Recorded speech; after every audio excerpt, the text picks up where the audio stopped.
Daddy ఆయనకు తెలిసింది చెప్పారు. 2 ఏళ్లలో తీరుస్తానంది మా మమ్మీ అని. 2 ఏళ్ళు 4 ఏళ్ళు అయ్యాయి. అనసోల్ ప్రైవేట్ లిమిటెడ్ అయింది. మీ ఇల్లు బంగ్లా అయింది. మా ఆస్తి ఆప్షన్కి వచ్చింది. కృష్ణమూర్తి గారు, 3 రోజుల్లో డబ్బు కట్టకపోతే మీ ఆస్తి వేలం వేయమని నోటీస్ వచ్చింది, చూసారా?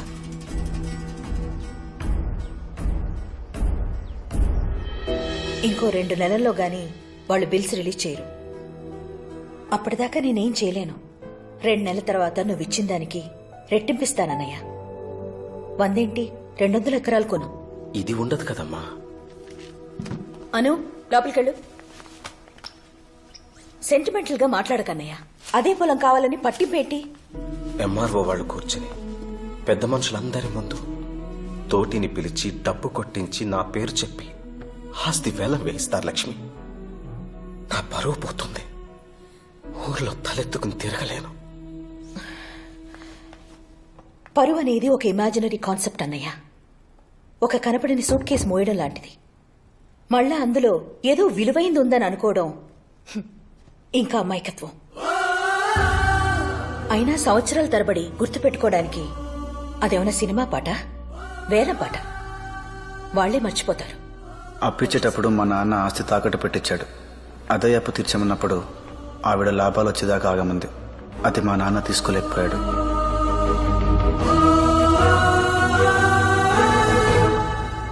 ఆ రోజు మీ నాన్న పైనుండి కింద లేడు, ఊర్లో ఉండి ఇంట్లో లేడు.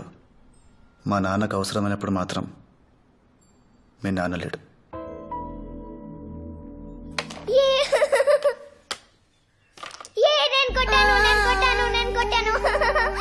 అదే నాన్న తీసి కాయిన్ వదిలేసా. నెగ్గకపోతే బాను ఏడుస్తుంది కదా. మీరు ఓడిపోతే మధు ఏడుస్తోని చూసావా? అది నెగ్గడం కోసం నీ జట్టులో ఉన్నదాన్ని బాధపడతావా? తప్పు కదా.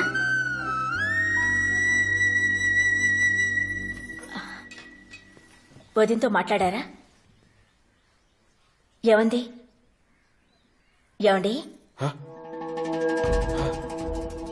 డబ్బు తెచ్చాను. రేపు పొద్దున్నే నువ్వు వెళ్ళి కట్టేసిరా. నాకు కొంచెం నలతగా ఉంది. రేపు పొద్దున్న లేవలేనేమో. నేను అమ్మ చూసుకుంటానులే నాన్న, నువ్వు పడుకో.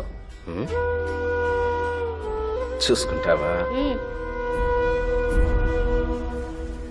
Good morning sir. డబ్బు తెచ్చారమ్మా?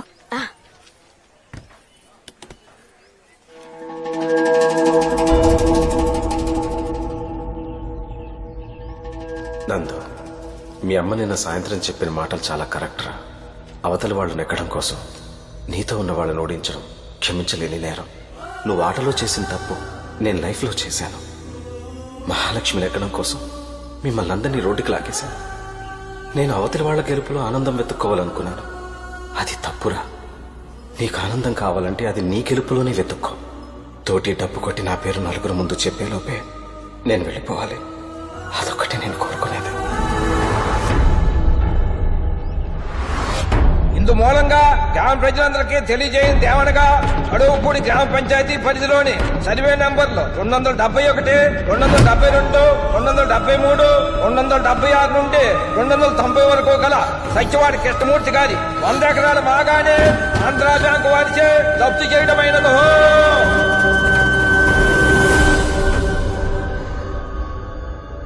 మీ అమ్మ తన గుర్తుంది చెప్పింది. మీ నాన్న ఆయనకు తెలిసింది చెప్పాడు. నేను జరిగింది చెప్పాను. ఎందుకంటే నచ్చినా నచ్చకపోయినా నేను మొత్తం గుర్తుపెట్టుకోవాలి. పోయింది మా నాన్న కదా.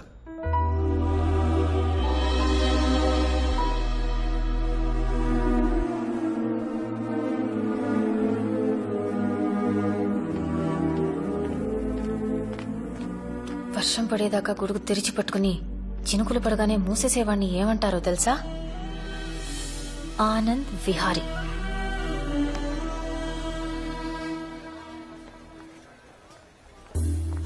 నా బ్యాడ్ లక్ ఎలా ఉందంటే, అసలే నాకు నందుకి మధ్య దూరం పెరిగిందనుకుంటే మా మమ్మీ శేఖర్ వాళ్ల కోసం ఇస్తున్న పార్టీకి నందుని క్యాటరింగ్ కి పిలిచారు. రాళ్ళు కూర్చో. హలో. ఏం చెప్పి ఒప్పించావు తాతయ్య? తినకూడదు. నువ్వు చెప్పిందే విసుకోకుండా ఇంకోసారి చెప్పాను. అంటే అను చూడడానికి వెళ్ళడం, బానుని కలవటం. అంత అక్కర్లేదు, సగం చాలు. అమ్మాయి నచ్చింది, కాన్ఫిడెన్స్ వచ్చింది. కొంచెం అటు ఇటుగా అదేరా. అటు ఇటుగా ఏంటి తాతయ్య? ఏంటి మీ తాత మనవాళ్ళు ఏదో డిస్కషన్ లో ఉన్నట్టున్నారు? మా డబ్బున్న కష్టాలు మీకు ఏం తెలుస్తాయండి?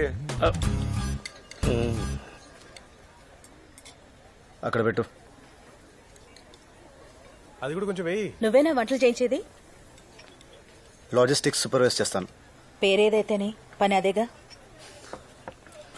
నువ్వేంట్రా ఇక్కడ తింటావా ఏంటి? రా, నిన్నే రా.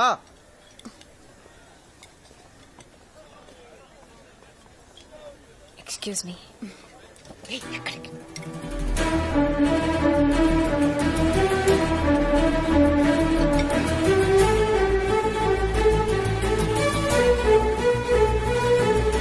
నందు,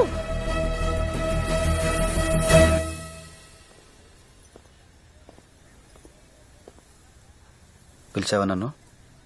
నందు, వదిలేస్తున్నావా నన్ను? నిన్ను లవ్ చేసేంత లగ్జరీ లేదు, వదిలేసేంత లెవెలు లేదు. ఇలా నీ ముందు నుంచుంటే బెంచ్ కార్ ముందు బ్రేకు లేని సైకిల్ పార్క్ చేసినట్టుంది. ఈ లైట్లు, ఈ జనం గోల, ఈ డ్రెస్, ఇవన్నీ చూస్తుంటే నువ్వు నాకు తెలిసిన అన్సూయ కాదు, ఎవరో daughter of Mahalakshmi, care of Kalvapudi.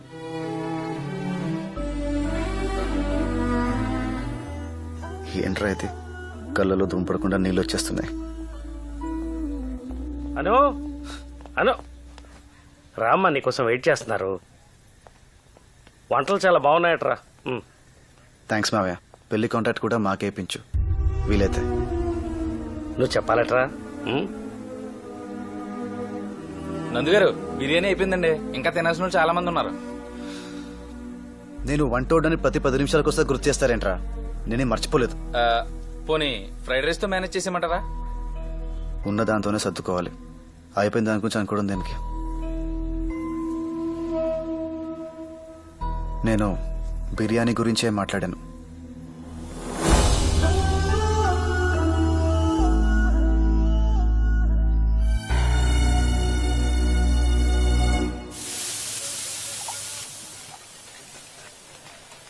రే ముత్యం, ఓ మంచి పాట పాడరా. ఓ, ఇలాంటి టైంలో మ్యూజిక్ చాలా బాగుంటది. Good choice. యా, నా గొంతు పెద్ద బాగోదండి. నేనేమన్నా ఎస్పీ బాలసుబ్రహ్మణ్యం ఏంట్రా నీకు మాట్లాడడానికి? పాడా. Go head.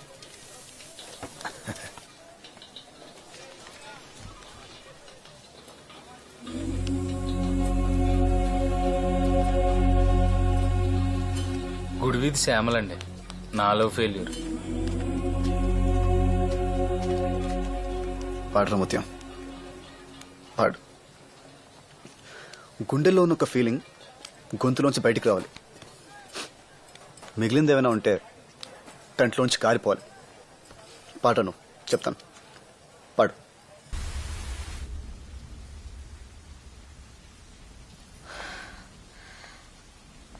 ఎంత జానవే నువ్వు!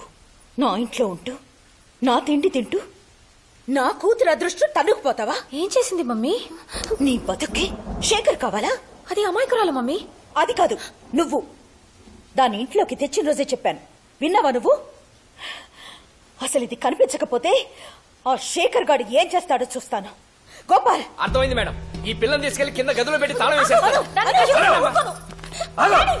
నీకేం తెలియదు, ఊరుకో ఊరుకో. మగా కింద తీసుకెళ్ళు, తీసుకెళ్ళు.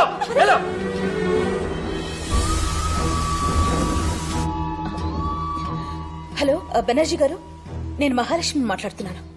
చెప్పమ్మా. మా పంతులు గారు రేపొద్దున 10:30కి నిశ్చితార్థం చేసుకోండి, మంచి ముహూర్తం ఉందన్నారు. రేపా?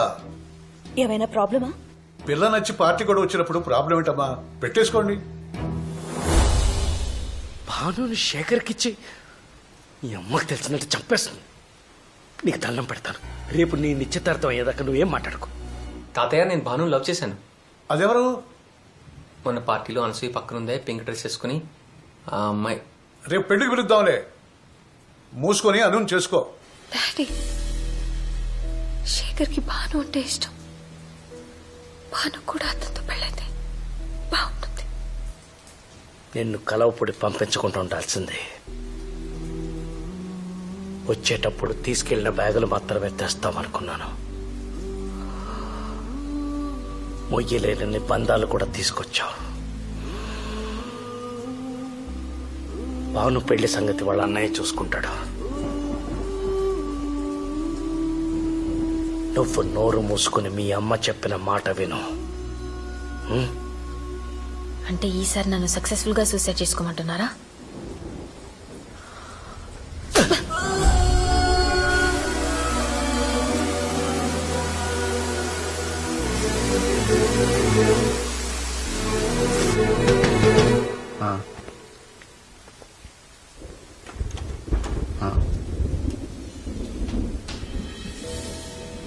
వచ్చింది మావయ్య.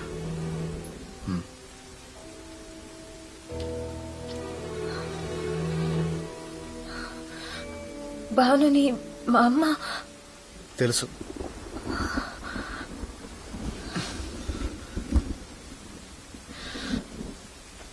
నన్ను కలువపొడి తీసుకెళ్ళిపో, అప్పుడు తెలుస్తుంది మా అమ్మకి.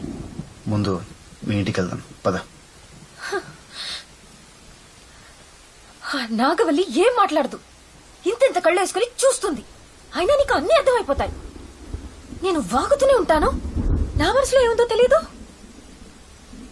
తెలీదు.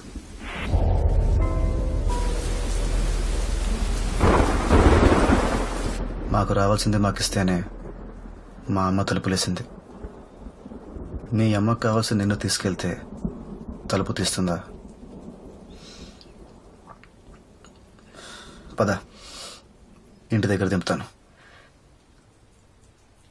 నువ్వు దింపుకునేంత బరువు కాదు నేను. వెళ్ళగలను.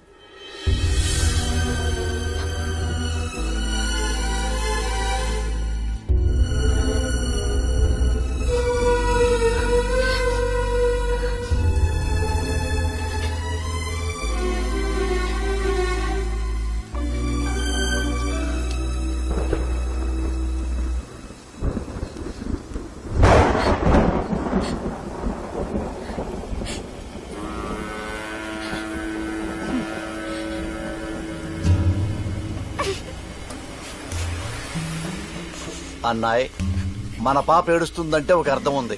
ఆ పాప ఎందుకు ఏడుస్తుంది? అది ఎందుకు ఏడుస్తోందో తెలియాలా? నా ఏడుపు ఆగడం కావాలా? రెండోదే. ఆ పని చూడండి. నీకు డ్రైవింగ్ వచ్చా? వచ్చమ్మా. బండితే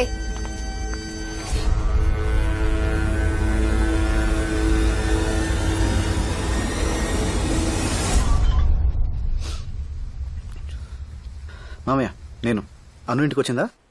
అది నీ దగ్గర లేదా? లేదు మామయ్య. దానికి రేపు నిశ్చితార్థం పెట్టిందిరా మీ అత్తయ్య. అది లేకపోతే నేనే ఏదో చేశానంటుంది. నువ్వేం కంగారు పడకు మావయ్య, అత్తయ్య ముందు నీకు మాట్లాడనివ్వను. అను నేను తీసుకొస్తాను. అది కాదురా, రేపు పొద్దున తన ఎంగేజ్మెంట్. అది రేపు పొద్దున్న తన ఎంగేజ్మెంట్ జరిగి తీరుతుంది, సరేనా?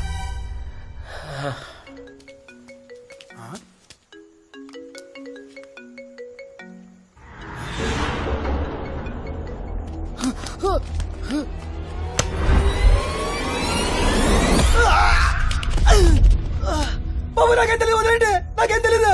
రే, అనసూయ ఎక్కడుందో చెప్పరా, వదిలేస్తాను. అనసూయ ఎక్కడుందో చెప్తే వదిలేస్తారా?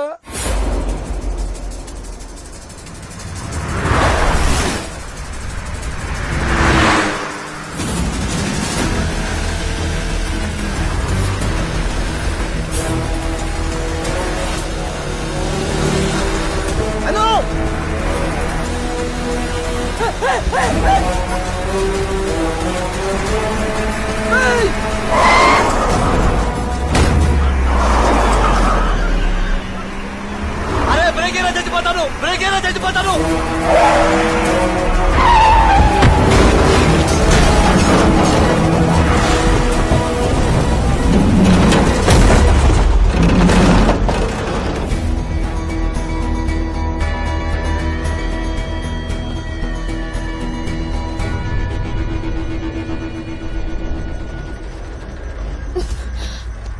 అను ఇంటికి వెళ్దాం రా. నేను రాను. చిన్నపిల్లల గొడవ చేయకు, రా. మా మమ్మీ ఇలా మాట్లాడుకో, మండుతుంది నాకు. సరే, మీ డాడీ కోసమేనారా? ఆయన టెన్షన్ పడుతున్నారు. ఆయన కోసం వచ్చావా? నేను నీకు అక్కర్లేదు, నాకు తెలుసు. నేను రాను, నేను రాను, నేను రాను. అను, వస్తున్నావా? లాక్కెళ్ళనా? లాక్కెళ్తావా? ముట్టుకో, ముట్టుకుంటే దూకేస్తా.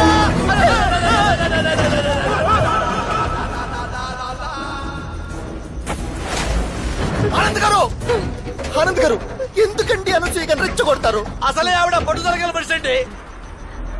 ఆవిని బాధ పెట్టకండి.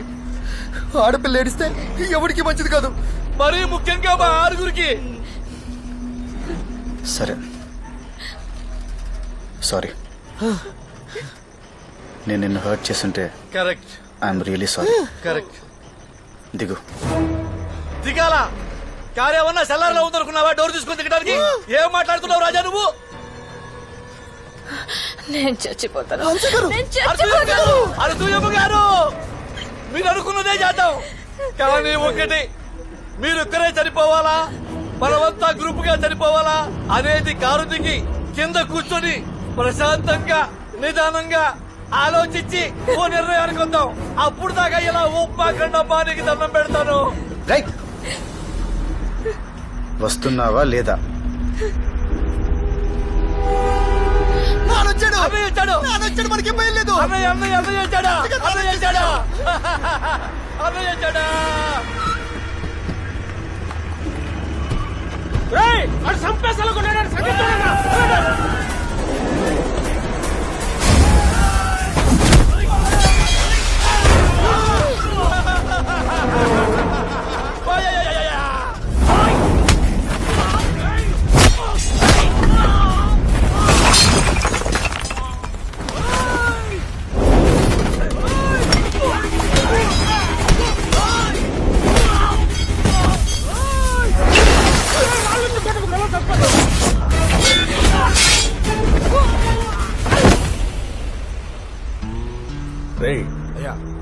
అని చంపేసిరండి రా. కాలువ కింద ఒక్కొక్కడికి ఒక్కొక్క ఎకరం ఇస్తాను. దరిద్రం వదిలిపోద్ది.